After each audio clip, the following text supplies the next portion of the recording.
Well, I need to welcome you back, and we're still with the big story for today, and we're talking about the impending disaster or danger that seems to be coming, and we're talking about the flood 2023, as we'll call it, and how really prepared is Nigeria as a country? Well, looking at that very statement or letter sent to the Ministry of Foreign Affairs just during the weekend, indicating that the Lado Dam in Cameroon will be opened because of the volume of water there itself is too much, and they will not want to have to destroy the dam itself. Hence, they need to open it up for the water to be released. But the impact it will have on Nigeria as a country, knowing that we'll have around 11 states around that frontline area, all will be truly affected by the release of that water. And you can also take your mind back to 2022, which was last year, and how much of a devastation, especially at some coastline communities, most especially in Delta State. And most of them have seemed not to even get over it, and yet now they are being faced with another major one right there in the face. But anyway, as much as we're looking at all of that and looking at our preparation, still remember we have our guest right here. Now I'll call him Comrade Dewa Gedigbe, helping out with the discussion. But before we truly continue, it's only right we take a message from our sponsors, and we're talking about Benita Gas, located right here in Ughelli, Okokoko, and Warrior and Environs. And when we come back, we'll continue our discussion centered on this today. Hey, Willikity, how person want to talk about gas matter? Make Beneta gas plant no sit down for it matter. Gas when we say it a light and last well. Now Beneta gas plant na filamo. Gas when the full rich mark back. Now Beneta gas plant na filam, and for any type and size of gas cylinder plus all accessories. Now Beneta gas plant na the touch lighter. Now every day now Beneta gas plant they open from 6 a.m. to 8 p.m. on top refill matters. Oh yeah, make you visit any Beneta gas plant branch. You fit enter inside of Kwisoko off Jakba Road, opposite UBA for PTI Road F. Nehemiah Junction, near former Army checkpoint for Okwokoko, all 101 Ajami Moga Ekpe Road, Warri, or 145 Ughelli Patani Expressway by Aviation Junction when carry eye. They look Shikiman and NNPC roundabout for Isoko Road for Sergeant Quarters for Ughelli. For more information, make you call Beneta Gas Plant for 080-6745-7890. Beneta Gas Plant. Now God, they our back. Well, definitely that's our sponsors, and we're talking about Benita Gas, and you know you can also be a part of it. Quest today is big on the big story, and big enough to accommodate any of your businesses, and you'll be rest assured, just like what Benita is doing, to get that needed customers like they have. And definitely Quest today will do all of that for you. But anyway, let's continue with our discussion. Like I said, it's the major and seems to be on the front burner of discussions in the country. And we're talking about that impending flood that is just 6 days away. And what should we do as a people, and how much of a preparation should not just the federal but state and local government have in dealing with these issues? But anyway, let's deal with it right here in the studio with our guest, like I said earlier, and we're talking of no other person but director of the Transition Military Group in Delta State, and we're talking about Comrade Dewa Gedigbe. Now, last year flood, we had about 2.4 million Nigerians displaced on account of it. 662 lives were lost. Funny enough, Delta State had its own fair share. Sad it is, though. And we had about 3,176 persons injured or suffered injury on account of it, and billions of dollars in property destroyed on account of last year's flood. And well, this is not according to me, but rather data released from NEMA itself in January this year. And on account of that, many would also believe that more would have been done, or rather put in place, because as much as they were releasing that very statistics on the 23rd day of January this year, they also told us, just like you said, that there was every, and I'll repeat, every indication that we're going to have an experience of it this same year. That's what they said. And why I'm asking you this is, I know you've had close interaction, not just with the state, but federal government on account of what happened last year. But my next question is, let's look at the federal government first. I want us to start there before we trickle it down to the state, local government, and definitely to the communities. what preparations have been put in place that you know of in your course of interaction from the federal point? Well, thank you. I'll run it through. I will tell you as I sit here this morning that there is no such preparation known to me. No preparation, which was why I began by saying that we just like to react as a people. We don't want to be proactive. But NEMA is a federal agency. Yes, NEMA, they are a reactionary agency. Yeah. I tell you this. NEMA, SEMA, and just name it. They will react. Once it has happened, that's where you see them. If there is any mishappening, you don't see them. They don't exist. That's it. So for me, I want to begin by saying that, look, in terms of preparing for what is here now, yes, it's too close for comfort. Of course. Number one. Now, our preparation should be looking towards 2024 while we find a contingency plan for what we have in our hands here. That's one way to do it. Beginning from the federal government. And that will place a call on the National Assembly and the federal government to send a quick supplementary budget to address this, because there is no line item, to my knowledge, of the budget for this 2024 and 2023 yeah, that has anything about it would be flood. Even though we were foretold, like you cited the NEMA report in January, yeah, highlighting the fact that this is going to repeat in 2023. Now, the budget for 2023, we do not know of any such envelope that is, prepared for this kind of eventuality. So what can happen now that this is obvious is for the government, federal government, state government alike, to send a supplementary budget urgently to the National and State Assembly, okay, to approve for such fund that can mitigate and ameliorate the effect of what this is going to happen. Once that is done, there's a backup by law for which it shall be managed. Now, it's not enough to also now budget.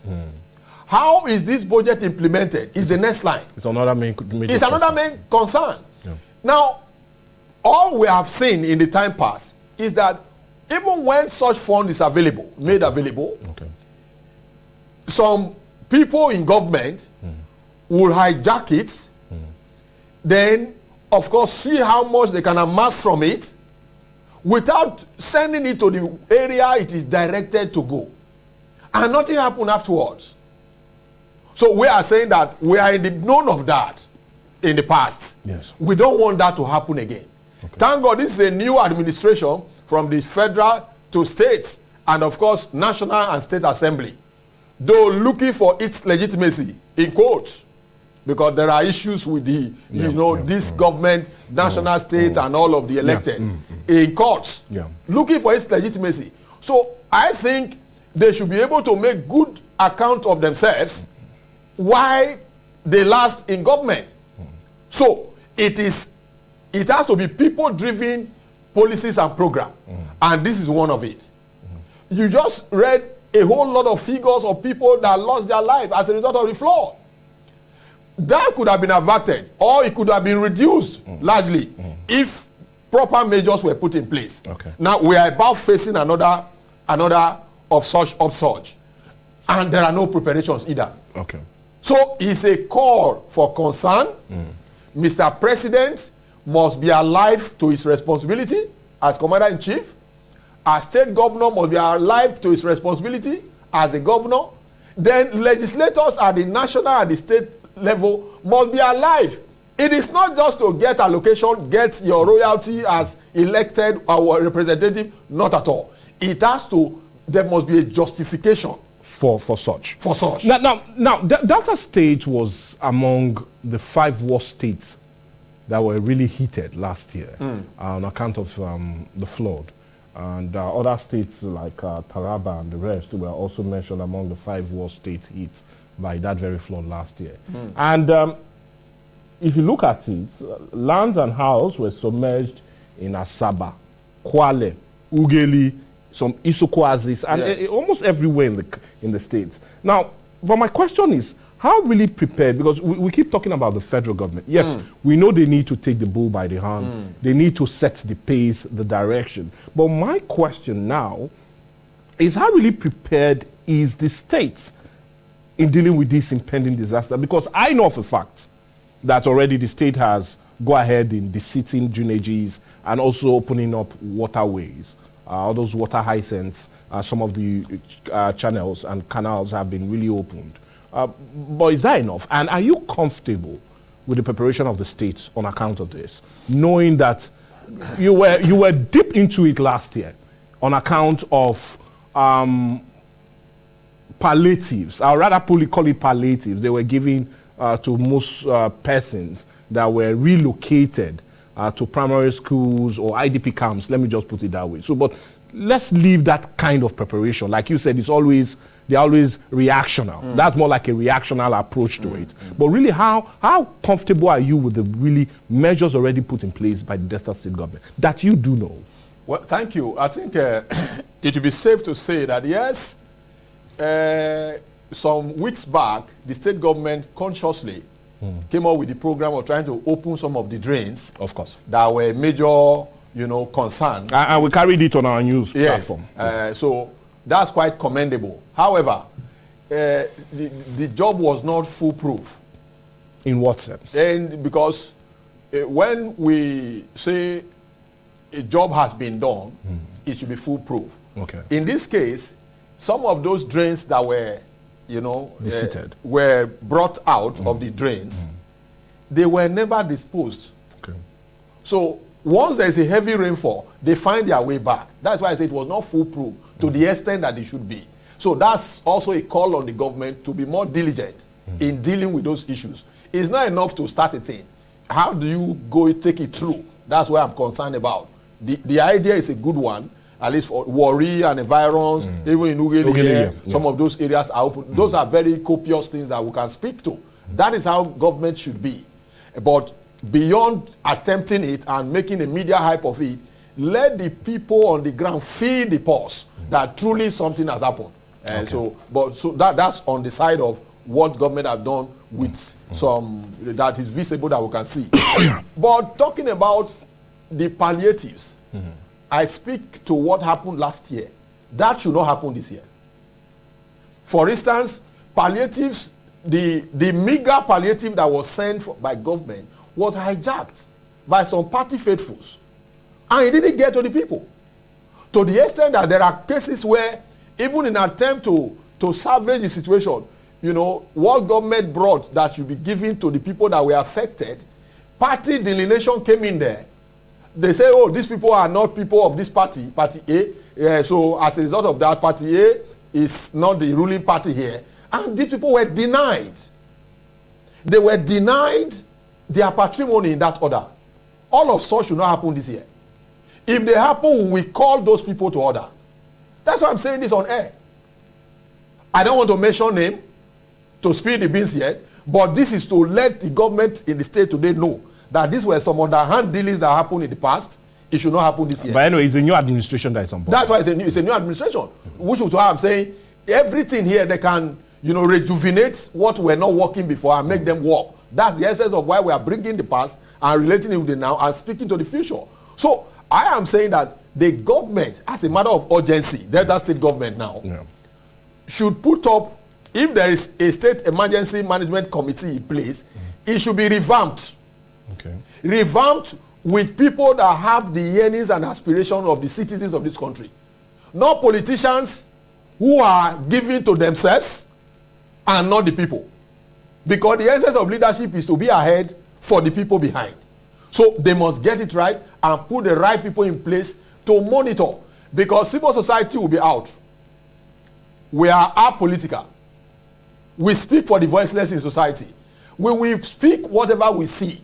And let nobody say somebody is fighting government. Government is there for the people, not for itself. Without the people, there is no leadership. So we must get it right from the word go. Thank God the flood has not come.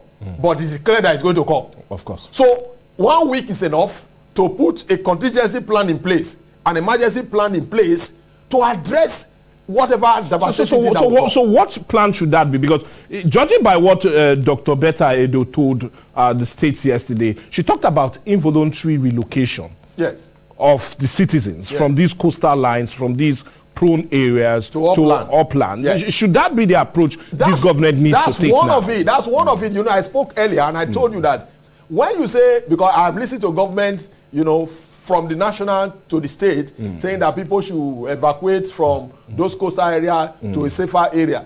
I asked earlier that where would they evacuate to? Are there camps already in that order? Okay. Are there camps put in place? 1 year is enough to put designated camps in place. With basic amenities. With basic amenities to meet this kind of thing. In a camp in Ewu, that we have to even pressure government to reluctantly open. They reluctantly open it. But what went to other camps didn't come there. And that's where I have my people. What came to people didn't just come there. Just, you know, some snippets that got in there. And it was also not properly managed because partisan thing came in there. Those are not the kind of things we want to see in 2023. So where are those designated camps that these people will come to? Okay. And the commissioner for humanitarian and community support must be alive. Commissioner for environment must be alive. Commissioner for transport must be alive. Because we need to ferry these people from those hinterlands to the upland. Then, as a matter of fact, within the next 1 week, I am saying this, and this is because it's possible. Within the next 1 week, the government of Delta State should come up with a clear-cut plan that we can follow through. Now, Deltas are ready to support whatever that is good, that we help the people. Okay. So they should take the lead by telling Delta State, even the governor can do a broadcast to that effect. Honestly, for crying out loud, the governor of Delta State today, as it is, should make a broadcast to highlight exactly what his government is planning to do, flanked by those ministries, commissioners. Let them be with him, so that as the governor is saying it, they are hearing it. Because they will be the one to carry out the day-to-day out and report back to the governor. That's the way government works. Not sitting down and driving big vehicles and you are not serving the people. We don't want to see that. We don't want to see that. So I'm calling on the governor of the state, Right Honorable Sheriff Oborebori, to, within the next 1 week, do a broadcast to tell Deltas how it's going to cater for them in the eyes of this devastating flood that is going to set in the coming days. Because there is no doubt about it. It's coming. 1 day of the flood running through can be very devastating. So he should tell us how he wants to, you know, safeguard the lives and properties of those people living in the coastal area. You know, the coastal area of this state is more or less like it takes a large percentage of the landmass of this state. Yeah. So there should be clear-cut plan for them. Okay. But anyway, we have a plan, and the plan is for us to go on a break. We'll come back and talk some more. But when we come back, we really look at other angles also that should be taken on account of the federal government, as much as we get your views, comment, contribution, all centered on this today. Let's go on a break.